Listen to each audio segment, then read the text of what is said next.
predictions. I genuinely believe this might be Jason Jordan's big time to shine. Here's a month, kid. Let's see how you do. I'm trying to tell you, if AJ Styles hits that phenomenal forearm, Kevin Owens will get pinned. Reactions. And by the way, why does John Cena have to shake the guy's hand every time he loses? And why didn't Roman Reigns turn it down? They did such a good job of building up Braun Strowman. I believed in him as a monster. And then one F5 took him down. One F5. RWT presents Ring Psychology.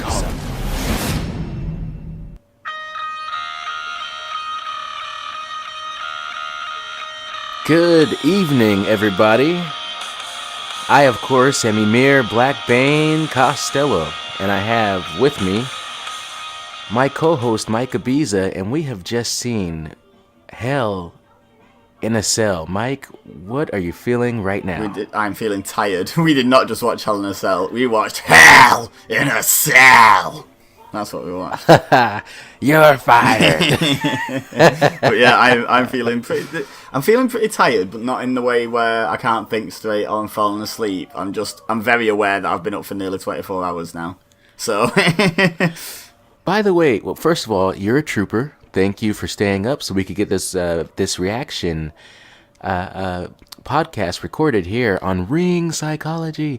But here's the thing. Just real quick before we jump into our reactions, Harold Joseph Hunter III said, hey guys, your show is great, but I can't hear Mike Ebeeza. Did he ever go back and say what part of it was wrong? The volume, it was. I think I don't know. I'm going to go ahead and blame you and say you need to turn me up. Like, I felt like it was my fault too. Good. I'm glad we agree. Yes. There's one thing we agreed on tonight. No, we agreed on most of it, and we got most of it right. Actually, to be fair, most of what we agreed on, looking at my notes, we were right. In fact, every match we agreed on the predictions, we were right. We didn't both get a single match wrong tonight. All right, perfect. Well, let's jump right into it, man. Take it away. Okay, so we'll start at the start. We'll start with the kickoff show. Last time we didn't do this because we didn't know there was a kickoff match. We didn't do a predictions for it, but we may as well do it today. It was Chad Gable and Shelton Benjamin against the Hype Bros. You predicted Gable and Benjamin. I predicted Gable and Benjamin. Literally everyone surely predicted Gable and Benjamin. And they won. So there was no turn from either or both of the Hype Bros, which was just a bit baffling to me. It's like, how long are you going to really drag out this story that no one's really that interested in anyway? It just seems a bit like, make the interesting part of the story happen so you can then tell the second half. Stop dragging out the first half that no one cares about. Yeah, what upset me about it is they actually took the time to recap all the aggression and intense moments between the Hype Bros, so to speak, to kind of be like, hey, in case you missed it, there's something happening here. Hey, they've been at each other's throats lately. It was basically, hey, this is why Zack Ryder's about to kick Mojo Rawley in the head, but then it just didn't happen. It was weird. Yeah, here's the justification of the thing that's not going to happen. Yeah, that's the part that really irritated me, and I didn't like it. So it ended up making the whole match kind of feel like, yeah, this match should be on the kickoff show, because why did this even happen? The whole match for me was just spent waiting for one or both of the Hype Bros to turn heel. It was just like that was the whole point of the match. Like, I couldn't even tell you if the match was that good, because I was looking at the edge of the screen for Zack Ryder having a bit of a strop and coming in and Rough Rider in Mojo, or vice versa. I was constantly looking for that moment, and they teased it. They keep teasing it, and it's like, teasing's only really effective when the audience actually want what you're teasing. It's just getting to the point now where no one cares. So I think I said in the prediction show that it was going to end up being like every Sasha Banks match ever, where you look for the heel turn, it doesn't come. And we have an expression here in America, I don't know if it's worldwide, but it goes like this: don't hold your breath. And hopefully, while you were waiting, you didn't hold yours, or you would have passed out by now. No, yeah, that is a world. Well, it's definitely in the UK as well. And no, I definitely wasn't holding my breath. I mean, mostly because, let's be honest, if the Hype Bros turn heel as a team, are they going to win the tag titles? Nope. If one of them turns heel on the other one, are they going to win the world title? Nope. So it's not really going to make much difference to their stock if one or both of them turn heel. So there's not really any point to the story at all. We might as well move on, really. We got the prediction right and nothing happened. Let's do it. Let's move it. Okay, opening match. Correct choice and incorrect choice for varying reasons for the opening match. It was good to have the WWE SmackDown show back to normal, because the last show that had SmackDown stars on it was SummerSlam, and the New Day were on the pre-show, stealing the show over on the pre-show, and it was so weird to have a pay-per-view not kick off with Big E, like, coming out over the, the speakers saying, "Oh, WWE Universe." It was so weird not to have it kick off like that. The New Day are just perennial. It's like the new main event is the curtain jerker match. It's like everyone knows they're going to be first, but it's great every time. This match, wow, it was really good. Let's be honest, it was amazing. It was amazing. And let me bring up Harold Joseph Hunter III one more time, because one thing that he does on the page that I absolutely love, he rates every match. And the reason why I take his ratings seriously is because he is a no-nonsense kind of guy, and he's not going to just pander to a wrestler or to a certain match style. Like, he's honest and he's legit. And he gave this match a 4.5, which is the highest rating I've ever seen him give. And then Moses Marquez came in behind him and said, "I kind of felt like it was a 4.8. And his response was, maybe I'll have to have a second look, but it could have possibly been that good. I mean, I'm not I don't put a lot of stock in like the Meltzer ratings or anything like that. I'm not a big fan of the ratings just because wrestling's so subjective. The reason why I am familiar with Harold is because we had like a nearly day-long argument over whether the SummerSlam main event was good or not, and I said, well, I found it entertaining, and he said, well, there was no wrestling in it, and I was like, well, we're looking for two different things. We're never going to agree. It's so subjective. It's hard to put a number on something that subjective. It's fun to discuss, but to just flat out put a number on and say this match was 4.5 out of 5, is a bit more difficult to do. I mean, granted, there can't have been many people watching that didn't enjoy that match because it was great, but I'm sure there was someone somewhere that thought it was rubbish. So, what can you do? I predicted the New Day to retain. You predicted the Usos. I mean, are they going to have another rematch? Because you were right, the Usos won, which would imply there's going to be another match. But how do you follow Hell in a Cell? How do you follow that Hell in a Cell match? Because the rest of the card struggled, so how are they going to do it? Okay, here's the thing. John Cena and Randy Orton had a series of matches back in the day. The title, the WWE Championship, exchanged hands several times, and then they had one final match, and they both knew no matter who wins, there is no other match, there's no rematch. It's just, this is it, this is where it ends, and it's done. And so, of course, John Cena, who was up against the stipulation of leaving Raw, won the match, and then that was it. Wait, John when Cena they did won? The promo, I never saw that coming. John Cena won that match. Yeah, I know. Stevie Wonder was like, wait, what? So when they did the promo for the match tonight, it said, as you predicted, you made it very clear to me.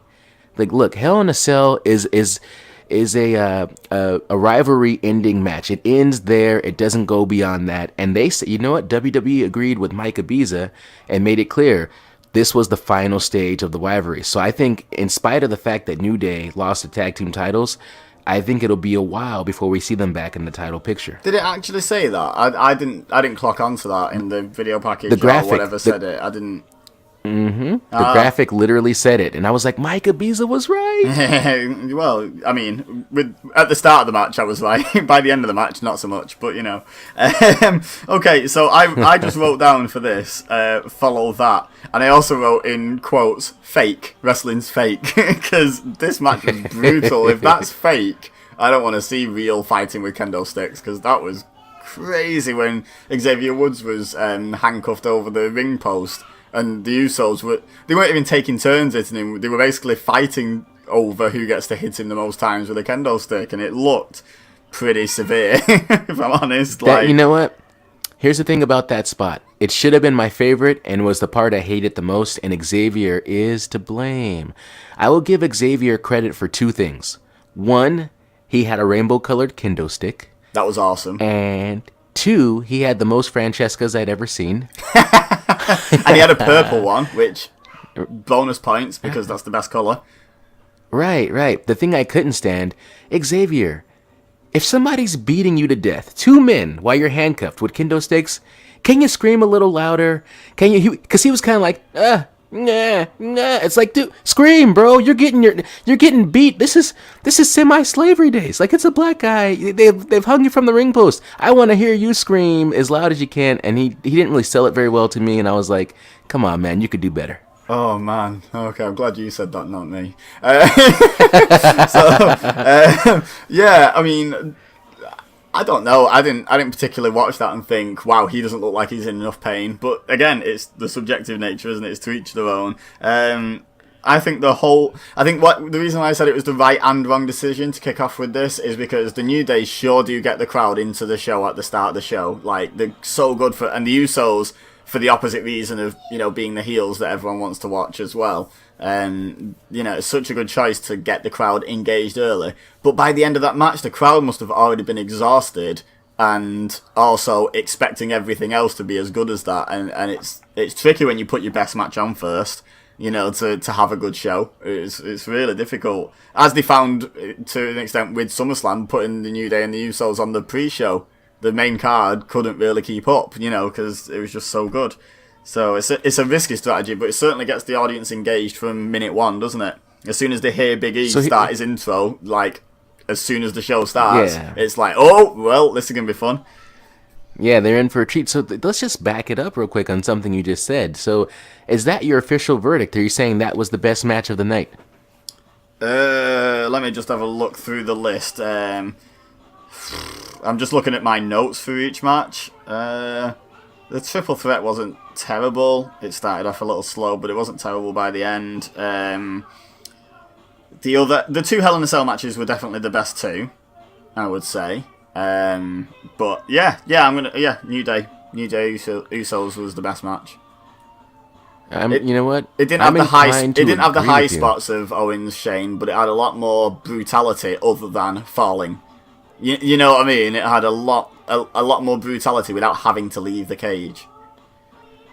Yeah, I agree. I think it was the best match on the card. I think that is a lock for the best match. Good job on that, man. Yeah, okay, so, and in terms of predictions, you're on 2 and I'm on 1, because we both got the pre-show, and you got the Usos, and I was calling the New Day for the win, so maybe they've changed their mind. Maybe the Usos are going to be the most decorated tag team in history. New Day have got the longest reign, so maybe Usos can have the most reigns, be fair. Okay, I wouldn't be mad either way. No, me neither. Both are deserving. I hope neither team ever gets split up, if I'm honest. I want them to go in the Hall of Fame together. Like the Usos together is a lock, but I want the New Day to go in together as well. Okay, second match. Orton, Rusev. Well, this... I realised very shortly into the match that this had already gone longer than both of their previous matches combined. What a surprise that Orton won, eh? I mean, we both predicted it. That's all I wrote down. Surprise, ... Like, was he ever not going to win that? First of all, Randy Orton's haircut is stupid. Second of all... Can we start the Sheamus chants at Orton? Can we? Yeah, where are the "you look stupid" chants for Randy Orton? I miss the Rusev who would come out, and no matter who he was booked against, be it Big Show, be it Mark Henry, be it anybody you want to throw in there, except for when he faced John Cena, of course, but anybody else that he fought, Rusev crushed.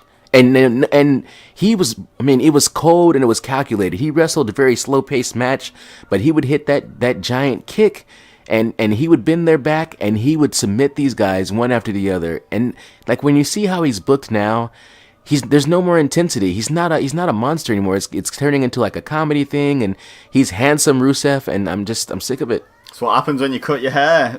Just call him Samson Rusev, he's cut his hair and all of a sudden can't win a match. That's just how it goes, I'm afraid. That's why Randy Orton's got a new haircut and then he starts winning, you see. It's all about the hair. How you have your hair affects whether you win or lose. Exactly. Confirmed. Okay, there's really not that much to talk about with this match. One thing I will say, the end was definitely nowhere near as fluid as it was in their heads when they were talking about it backstage. You know, when they were planning out how they were going to finish the match, they were like, oh yeah, we could turn the pounding for the RKO into a accolade, and then I could slip out of that and you turn around and RKO. And I bet it was so fluid the way they imagined it, and it was a bit clunky, to be honest. Yeah, man. I mean, it was what I thought it was going to be. I remember saying on the prediction show, like, this is a match that could have been had on SmackDown. And you were like, yeah. And they fought on SmackDown. And guess what? Nothing spectacular here. Straight up, exactly what we knew what it would be, you know? Yeah, definitely. I think people talk a lot about sometimes there being a pay-per-view quality match on Raw or SmackDown. Well, sometimes people need to talk about there being a Raw or SmackDown quality match on pay-per-view. And this was, you're right, this was definitely it. The third match was AJ Styles versus Baron Corbin in a one-on-one match, definitely. So yeah, in the pre-show, Ty Dillinger in the most cringy segment ever of trying to get Ty over desperately. It seemed. I mean, he is already over, so I don't understand why that segment felt so desperate. But he managed to get himself inserted into it for pinning Baron Corbin on SmackDown. And what did I tweet out? I tweeted out something along the lines of, so they just added a man to get pinned. You know, that's basically what Ty's purpose was in this match, was to get pinned and keep both of them looking strong. And I predicted Corbin to win. You predicted AJ to win. No one predicted Ty to win because he wasn't even in the match. But if he was, we still wouldn't have. And Corbin won. What do you have to say for yourself? I bet you feel real good about yourself. I've caught up now. Yeah, we're on 4. Oh, yeah. Look at you. We're on 3 each now. 3 each. Yeah, we have 3 each now. Yeah, but this is rubbish. I should have 4, and you should have 3, and this is the bone I had to pick with you. If you listen to the prediction show, I said Baron Corbin is gonna pull out the win. You can't build a star by having him lose a pay-per-view match. And then you came in and you got me all confused with your follow-up questions, and you're like, hey, I mean, I know what you want to happen, but what do you think is actually going to happen? And before I knew it, you had used a Jedi mind trick to make me change my prediction to AJ Styles. Hey, and then AJ lost. Whoa, can I just say, this is Hell in a Cell. There are no rules in Hell in a Cell. Like, Jedi mind tricks are legal in Hell in a Cell. I asked you a perfectly valid question because you told me exactly what you wanted to happen, and I was like, we're not doing a fantasy booking show over here, we're doing predictions, what's going to happen, and you said AJ. That's not my fault. I told my wife, I said, dude, I got this right and he got it wrong. And then I was like, wait. No, he I doesn't seem definitely that didn't upset. get it wrong. That's the bit we're definitely certain of.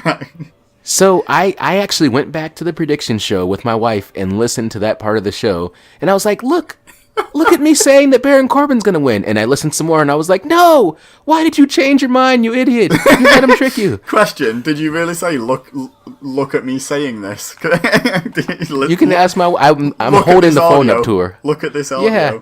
By the way, I was in the... The only thing I really wrote down, because obviously we've already said the match started slow, it built up, it got okay in the end. That kick where Baron kicked AJ out of the ring, he got giddy over the fact that he was about to win a title, didn't he? He absolutely that was such a brutal AJ kick. Out the ring.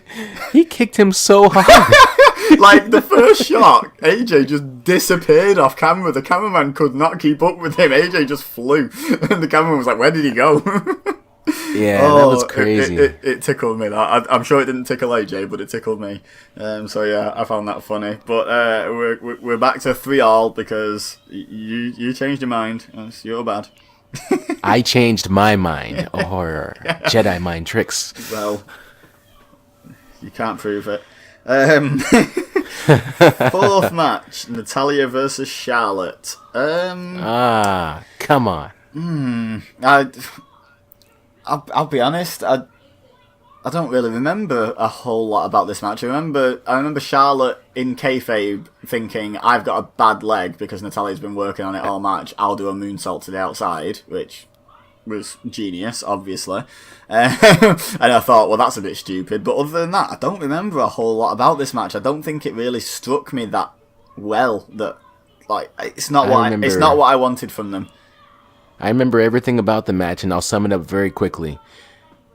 Natty who has a finisher of the sharpshooter, which she got from her Uncle Brett, who literally stole the move from Sting.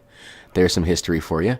Yeah, I knew that. Very smartly began to work Charlotte's legs from the beginning of the match all the way through the entire match. Every move she did was to work the legs. Charlotte did a good job of making you feel sympathetic. She's in so much pain. And she, unlike some wrestlers who forget which leg has been worked or who start doing power moves and then go back to feigning injury, she was hurt the entire time. I thought that was very great what she did. And then the moonsault, that was stupid. But the whole time I was thinking, this is why the roll-up is going to happen, because her only offense will be to roll her up, and it'll be like she rolled her up while she was so injured, and that's what's going to incite, Natty into some sort of rage, and then Carmella will come cash in, and then out of nowhere, I tweeted you saying, yep, you were right. Like, halfway through the match, I was like, yeah, you were right. This is going to happen exactly as you called it. Like, and it didn't. And then what happened? You see something, I don't know about you, but I saw something I've never seen in WWE before, as far as I know. Like, I saw a woman grab a chair and hit another woman with it. That's an interesting point. I don't know. I can't recall it. I can't recall that ever happening, but that doesn't mean it hasn't. I mean, but yeah, you're right. I can't think of one off the top of my head.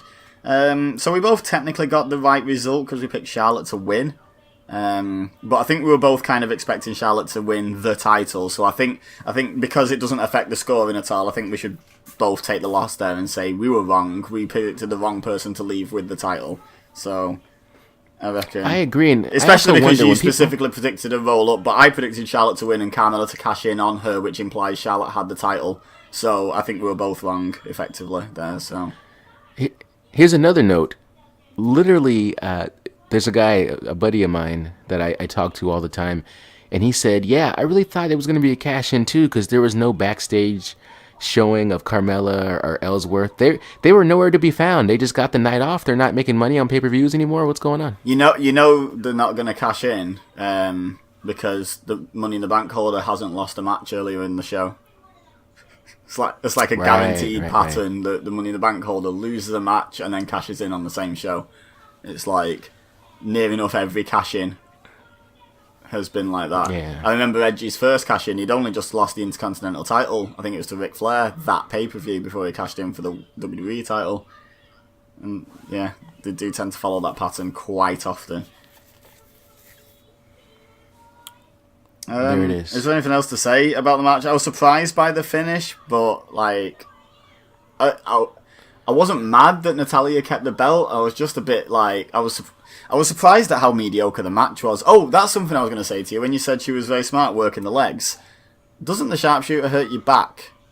Because I mean, your back is arched the wrong way. If we're looking at it as a hold that hurts at all, which the sharpshooter in its current form does not look like it hurts at all because they sit too low on it, like so your back ends up flat to the mat kind of thing all the way along, and then your legs are just bent. It doesn't look painful, but thinking it could possibly look painful, it's your back that's arched. All your legs have really done is crossed. I can sit with my legs crossed quite comfortably.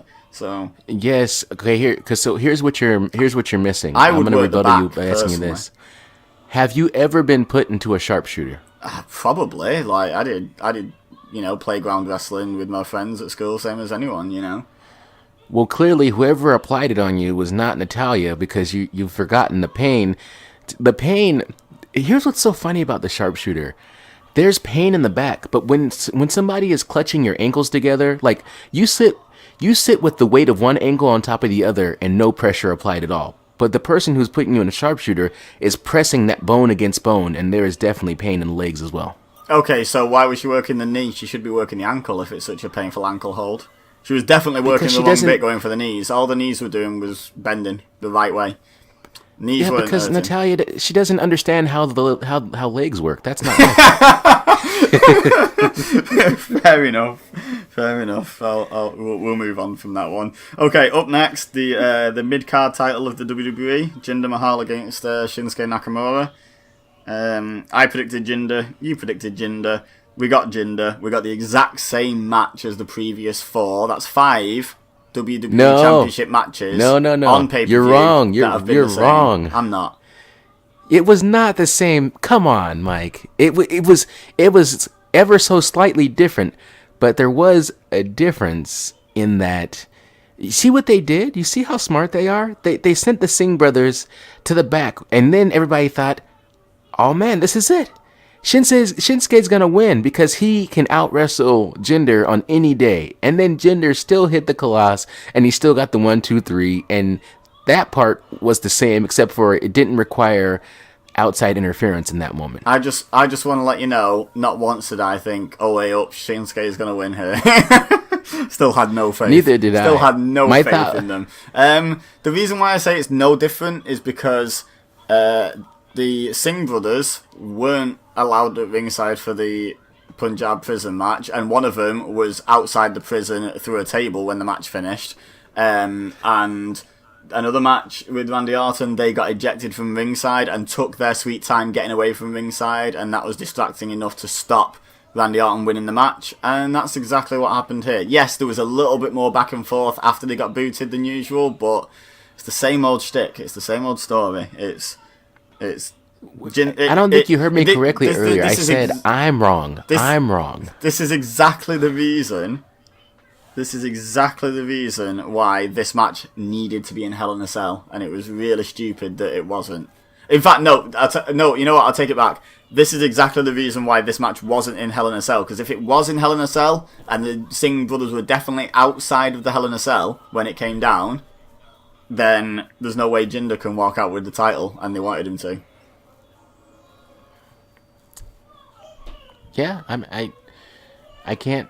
I mean, unless they do what Shane did and pull out those those bolt cutters, but pending that, yeah, you're absolutely right. Yeah, I mean, they were under the ring the entire night, and if the New Day had known, they could have let Kofi in and they could have retained the titles 3-on-2. So Shane should have told them. Right. They should be having words with Shane, like, "Hey, why didn't you tell us about the bolt cutters? We could have won." So exactly, that's the next feud going forward, confirmed. Okay, next match, the most exciting match in the history of anything ever. Bobby Roode against Dolph Ziggler. I'm going to be honest with you, brother. I was not excited about this match at all. And I'm going to be... My wife said she was hungry and wanted something called DUI fries, which is asada, pastrami, chili cheese, all on top of french fries. And I was like, oh, perfect. Bobby Roode and Dolph Ziggler are on. Okay, sweetheart, I'm going to go grab your dinner now. And by the time I came back, Kevin Owens was walking out. Toilet break. They were the toilet break match, in effect. Yeah, absolutely. Yes, they were. And I've never, no matter how bad matches are, I never not watch it, but I did not care about that match at all. Well, allow me to fill you in on this. Bobby Roode came out first, so that was mistake number one, because Bobby Roode's music should have hit and Dolph Ziggler should have come out to it. That's mistake number one. Mistake number two was Dolph Ziggler's music, like record scratched, and he came out to silence. But the problem with the reason that was a mistake was you could hear how silent the crowd was as well. They just did not care, so it amplifies the silence in the crowd if you have silence in the music as well. And then from there they had, a really, really, really distinctly average, mediocre match. It was just is what it is. The finish was kind of a little bit more interesting than just a glorious DDT for the win. Basically, they did this I can't remember the official name of it, but where they are behind, like they're going to do a German suplex, but instead they kind of just lie on the back and roll the person through and end up sat on the legs. Well, Ziggler did that to Roode and tried pulling the tights, and Roode rolled through, and then Ziggler rolled through at 2, and then tried pulling the tights again, and then Roode rolled through and pulled the tights and got the 3. So he beat him at his own game, cheated him out the win a bit. So they're going to continue that. That was a heel move. Basically, he beat him at his own game. If the heel tries to cheat first and the face does it better, I don't think it counts as a heel move usually. But I think the one thing I would say is that's a pretty surefire sign that Ziggler's going to come out on Tuesday and say, you didn't really beat me, and they're going to continue, and that's disappointing. So yeah, the less said about that. Let's get on to the main event where something actually happened. The first time since the opening match where something interesting happened. Yeah, man, this show needed the Hell in a Cell, didn't it? Have you noticed? If none of the matches on this card, if this card wasn't called Hell in a Cell and they didn't have Hell in a Cell matches, this would have been A bit of a stretch. SmackDown. This would have been, this would have been SmackDown. Yeah, exactly. So Shane versus Owens. Let's get this one out of the way nice and early. I picked Owens. You picked Shane. Owens won. Well, I win. Oh, yeah, but you but Zayn, I got nothing, man. Yeah, I told you exactly how Shane would win, and then I also specifically said, however, he's not going to. That is a how, but not a reason that he is going to. And you were like, well, you know what, I'm going to be Mr. Contrary here, and and pick Shane, even though I think Owens is going to win. So go me, I win. Yeah, right. Let's not fast forward right to the ending. Let's talk about the match first. Right, first thing, as soon as they piled out the cell, Shane McMahon needs to stop throwing his stupid little punches that don't look like they make contact at all. Because I understand, I have a martial arts background, I understand how to throw a punch, and I understand how effective a jab can be. But a working jab, a worked jab, where you're not trying to hit the person, looks pathetic. You're used to these big guys throwing massive haymakers, and one cracks the other one in the jaw, and he staggers back and hits the ropes, and then comes back and hits him back, and they do that. And then you see Shane throwing his little rabbit punches, and it just looks stupid in a WWE context. Like, I'm in no way, shape, or form saying it wouldn't work if he threw those punches for real. I'm just saying it doesn't work in WWE. It really doesn't. I agree, man. Here's the whole thing about Shane McMahon. I don't like when people don't realize that a gimmick is old. And I'm tired of seeing Shane's old buttocks come out from behind the curtain and doing the little leg skipping back and forth and which way did it go? Which way did it go? And that little boxing jab during his entrance. It's like, you look stupid. It's not cool. This isn't 1995. Like, come on, man. Just walk down to the ring. Can we be a grown-up for a second? And then when Kevin Owens was saying before during that promo, your kids would have been better off if you had died, and then Shane McMahon started to attack him. Those were the worst wussy-looking punches. I was like, there's no way. This is terrible. And the other Shane thing, McMahon. I sort of disagree because I don't mind Shane, but one thing I would say is I'll agree with you on this night purely because after someone says something like that to you, you don't come out dancing. You walk down to the ring, staring at the cell. You climb into the ring and you turn around and you stare up the entrance ramp and you wait for the guy who just said that to you. So you need that intensity. When someone says, "Oh, your kids would be better off if you were dead," you don't then start dancing. Before you fight them. That just doesn't make any sense. Doesn't make a lick of sense that to do it on this night. Yeah, I agree. And by the way, here's a little tease. Here's a little tease for you and the RWT family. In a couple of days, I'm going to put up a video of a wrestler who did an interview recently talking about how they had to legit, really get physical with Shane during a match to make him understand, hey, man, calm down. Let's do this right. Let's take care of each other. And really had to punch Shane legit in the face during a match to wake him up and be like, calm down. Stop being so rough with me. Fair enough. I never knew anything like that. But yeah, I mean, maybe that's why he threw all his punches about 3 inches away from Kevin Owens during this match, because there's nothing even looked like it was even close to landing. What do you make of his kids sitting ringside?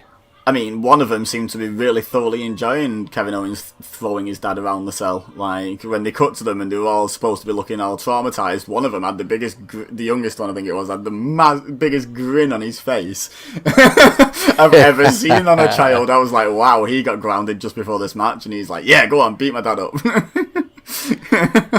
Here's another thought, man. Have you ever thought to yourself that someday when we're 60 years old and we're in we have our walkers and we're in a wheelchair, that at some point one of Shane's sons or one of Triple H's daughters is going to be introduced to running the business? Potentially, yeah, absolutely. Hopefully they'll do a better job than last few years Vince McMahon. I'm not saying anything against Vince McMahon as a whole. I just feel like the last few years hasn't been the greatest. When I say few years, several years. But what can you do? You know why I respect Shane McMahon. First of all, I've always respected Shane, but the reason why the great respect I have for him went up 10 notches tonight, and it's all Kevin Owens' fault. When Kevin Owens scaled that Hell in a Cell, and he tried to jump off, that fear that was going through him that wouldn't let him jump, that's not storyline. I know via storyline he was never meant to jump, but even if he was, that was legit fear. Like, I can't do it. I legit can't jump off of this cell. It's too scary. And it's like, but Shane does it like nothing, and that's why I respect him. See, I read Kevin Owens' actions very slightly differently. I didn't read it as fear. I read it as this overwhelming sort of rage that Kevin Owens gets from time to time, where he, puts chairs around people's necks, or slams them into ring aprons and puts them out of action, or, headbutts his ultimate boss, and stuff like that, and then thoroughly assaults him. And it was like a conflict between that and him knowing it was a stupid thing to do. I think it was rage versus common sense. I didn't read fear into it all that much. I read it was conflict because it was really shouldn't do this, but I really want to hurt this man, kind of thing, and it was back and forth. But yeah, it was more self-preservation, I would say, than actual fear, which I completely side with Kevin Owens. I think Shane's an idiot for keep jumping off the cell. Me too, dude. I was having anxiety attacks watching them. Like, you don't have to do this. Right. We will still clap for you if you don't fall off that cell. Me and my housemate were watching, and we were like, I just don't understand why he does it. He must be an absolute adrenaline junkie, because it's not like he needs the payday so much that the only way he can get the payday is by jumping off the cell. It's like he's a McMahon. He's got almost infinite money. He doesn't need the payday. What's the reasoning for doing that? At his age, in front of his kids and his wife. It's just crazy. He must just be a real adrenaline junkie. That's the only thing I can think.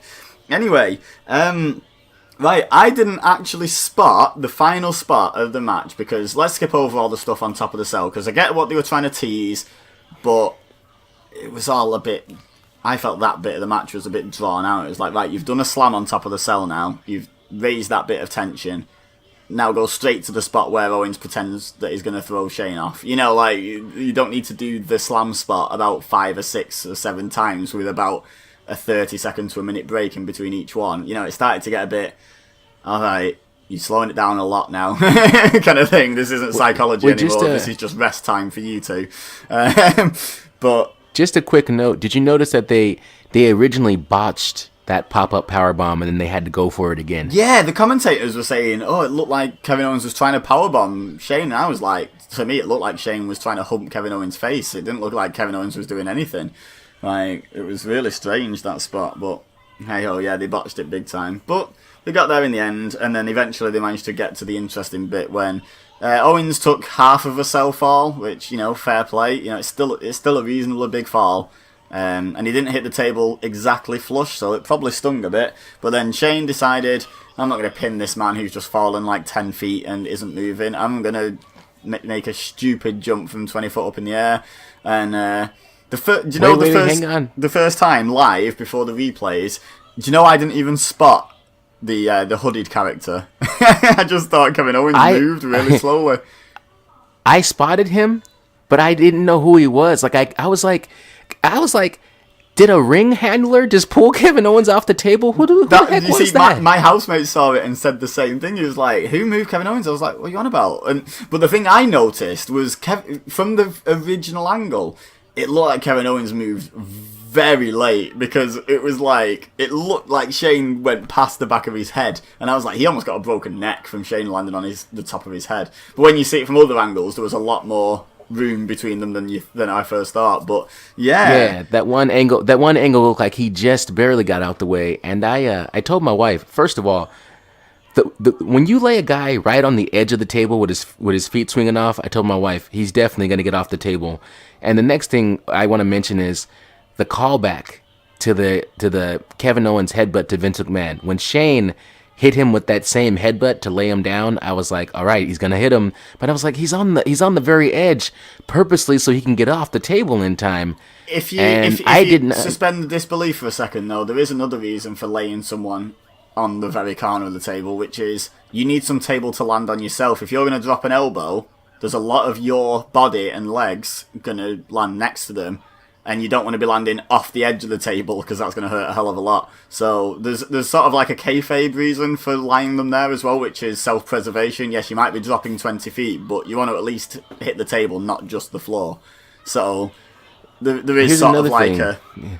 there is a bit of like reason to the madness, but I do agree that it's also a surefire sign. Well, this guy's already got his feet on the floor. It's a pretty easy escape for him. The reason why it was so easy for anybody to miss Sami Zayn is the same reason why magicians make you focus on one thing over here while something else is happening over there. And if Shane climbs the Hell in a Cell, your eyes never come off Shane. So I want to watch it back and see if anybody can actually see when Sami Zayn jumped into the picture, because I'm looking up the whole time, and by the time I look down, Yeah, I agree. Yeah, it's classic misdirection. Another reason is because this wasn't Hulk Hogan or the Ultimate Warrior or Andre the Giant. Sami Zayn in a hoodie looked like a member of the Ring Crew. Like it or not, I don't care if I get some hate for this. Sami Zayn in his normal clothes doesn't look like a pro wrestler; it looks like a bloke. So yeah. It wasn't until they literally had to zoom in on his face. Like, I could see a guy, and I was like, why did that guy do that? Or why would they have a regular guy pull Kevin Owens off the table? And then when they finally zoomed in, that's when I was like, I wasn't even sure. I was like, I think that's Seth Rogen. No, maybe it's Sami Zayn. What's he doing there? What's going on here? This guy's high. But, I mean, and the other thing was, I liked that they did a lot. Well, I like it? I don't know. I'm in two minds. I think I liked the fact that he then dragged Kevin Owens over for the pin, because that kind of...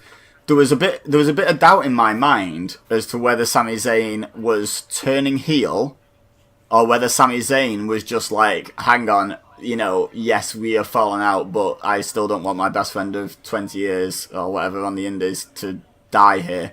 So, it was like the first action could still have been good guy Sami, in theory. Like they could have twisted it that way where it was like, I didn't do it like to screw over Shane. I did it because I didn't want to see my friend get seriously hurt, kind of thing. They could have gone that route, but then when he was actually like, no, you need to get on him, and and he threw the doctor out the way and he dragged the referee in and said count, then it was like, okay, he's a heel, so they sort of cemented the fact that it was a heel turn rather than just like an act of compassion. I don't know if I necessarily agree, and here's the reason why. First of all, I know you're right. Now that I've said that, the next... I don't agree. The next I know thing you're right, is, but I don't agree. Yeah. I guess what I'm saying is, what you're saying is right, but I wanted more. I thought that Sammy would then get in Shane's face and is like, yeah, take that. That's what you get for making me lose to Aiden freaking English. And then I wanted him to... Can't break kayfabe like that. Shane made Sammy lose to Aiden English. You can't go that far. This crap? This is what you get for jobbing me out. Yeah, it's like, I'm Sami freaking Zayn. And I don't know if you remember, I posted a story a few weeks ago saying that Zayn was in line to get a big push. I didn't know how they were going to do it, but here we are. I wanted him to pick Kevin up and celebrate with him. Like, yeah, and hug him. Like, I wanted them to have that. Remember that moment? Remember the look on Kevin Owens' face when Triple H pedigreed Seth Rollins? And the look on Kevin Owens' face was like, I can't believe this is happening. I wanted him and Sammy to lock eyes and have that kind of moment where it's like, oh my God, you really just helped me. And he didn't, it was almost like he didn't even know Sammy was there. He could make the case like I had nothing to do with that. Do you know the story behind, just going a bit off topic here, the Kevin Owens Triple H Seth Rollins thing? The alleged story. I don't know, obviously, because it's not being confirmed by any of the three of them. But apparently, Kevin Owens wasn't privy to the end of that match, and that's why the shock on his face was so legitimate. Was, as far as he was concerned, Triple H was going to come out and hand Seth Rollins the title, and he was like the only one involved in the match that wasn't let in on the finish. I think that's awesome, because if you notice, the entire time he was pinning Seth Rollins, he was still looking up at Triple H in shock. Yeah, and he was either brilliantly acting, or he was genuinely just like, what is happening here, kind of thing. It was like a reverse screw job. It was like the having someone win a match without knowing they were going to is completely unheard of. I have kids, okay? The All right, Heath innocence. Slater. All right. That was my gimmick before it was his. No, the innocence that was in Kevin Owens' eyes, that the shock and the happiness and innocence. I've only ever seen it one other time, and that's when my kids asked for something they really wanted for Christmas, and I sold them on the idea that I'm poor and my bank account has no money and there's no way I could possibly afford that item, and then they opened it up on Christmas. And the shock on their face mirrors the shock that was on Kevin Owens' face that night. Yeah, I kind of lean towards believing that story, but I also know how talented Kevin Owens is as a wrestler and, you know, a performer in general. So it also wouldn't surprise me if he was in on it all along and it was just terrific acting by him. But we're going a bit off topic here. But yeah, it was. I know what you mean. It was a similar look. It wasn't quite as convincing of a look, you know, of shock, but it was still, you know, a what's happening here kind of thing. Right, get on him and pin him. All right, you know, kind of. It was one of those where you're just sort of going along with it. So it'll be interesting to see how it develops, which is part of the reason why I was saying I'm not sure I'm sold on the fact that they gave away the heel turn. What, you know, if he'd have just dragged Owens off the table and then kind of walked to the back, you know, sort of with his head down and just walked to the back and given nothing away, that'd have made SmackDown must watch, wouldn't it? You know, oh well, I imagine they're going to give Sami Zayn a microphone on this show. You know, we should probably watch it. But now it's sort of like, yeah, there's still the why, but half of the mystery's gone, isn't it? You know, it's... Yeah, we're going to get those, you sold out, and then the crowd signs, why, Sammy, why? Yeah. And Sellout Zayn or whatever they can come up with where they managed to get sellout into people's names and stuff like that, yeah. But, yeah, I thought... I'll tell you what, I saw a tweet from someone that said Sami Zayn saved Kevin Owens and this pay-per-view, and honestly, it's pretty accurate. Like, other than the two Hell in a Cell matches, there wasn't a lot of redeeming qualities in this show. Wasn't a lot to get super excited about. It wasn't terrible. There wasn't a lot that was terrible in the show. It was just... Like you say, it was an episode of SmackDown, wasn't it? Yeah, it was mediocre considering it was supposed to be a pay-per-view, yeah. Except for those two spots. And I think the only reason I even ummed and ahed at the start of this review over which Cell match was better was the finish to the main event. Like, without that finish, if Kevin Owens had got off that table by himself and then pinned Shane, I would not have considered it anywhere near the New Day match. So Sami Zayn effectively saved... It wasn't a bad match, but I just think it was essentially just... two big spots and a lot of unconvincing punches thrown by Shane McMahon is all I really remember from it. Yeah, there was a table spot and there was a few bits and bobs. Kevin Owens was gold, but you sort of expect that now. Kevin Owens being gold is like the standard. You know, he has to do something really special to sort of surprise you with how good he is these days. So, now that all has been heard and all has been said, what was the final tally on our predictions? Right, let me have a look here. That's 1 each from the pre-show. Then it's 2-1 to you. Then it's Fingers crossed. 3-2 to you. I'm going in match order here. Then it's 3-all after the triple threat. Then it's son of a gun. Still 3-all because we said we were taking the loss on the Charlotte one, didn't we? Because we predicted the wrong person to have the belt. So we're going to say that it's still 3-all. The Jinder match we both got right, 4-all. The Bobby Roode match we both got right, that's 5-all. And the Hell in a Cell, I got right, that's 6-5. Defeat tastes so bad. Did I only get one result wrong? Did I only get the New Day match wrong? Oh, no, wait, it can't be 6-5. No, it's 5-4 then, wasn't it? I can't count. It's nearly 6 o'clock in the morning, guys, and I'm looking at it from the nighttime side, not getting up early. So I think it was 5-4. Yeah, it was 5-4 because I got 2 wrong.